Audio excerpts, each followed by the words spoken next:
माँ की आखिरी इच्छा। शिक्षाप्रद कहानी। एक बार एक बूढ़ी माँ को उसके बेटे ने एक वृद्ध आश्रम में ले जाकर छोड़ा। इस माँ का ये वही इकलौता बेटा था जिसके लिए इस माँ ने जीवन भर संघर्ष किया।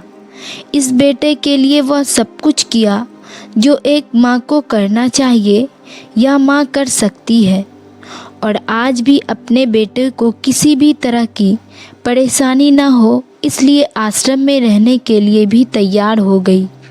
वृद्ध आश्रम में रह रही माँ हमेशा अपने बेटे को याद करती, मगर बेटा केवल साल में एक बार उसको मिलने जाता या फिर फ़ोन पर बात कर लेता। कई साल बीत गए। वृद्ध आश्रम से बेटे को एक दिन फ़ोन आया। उन्होंने कहा, बेटा जल्दी से आश्रम आके अपनी माँ से मिल लो, वो बहुत सीरियस है। बेटा जब अपनी बीमार माँ के पास पहुँचा तब वह अपनी आखिरी सांसें गिन रही थी।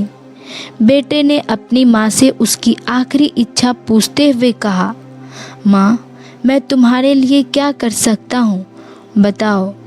माँ ने कहा, बेटा इस आश्रम में गर्मी और मच्छर बहुत ज़्यादा हैं, यहाँ पर कुछ पंखे लगवा देना।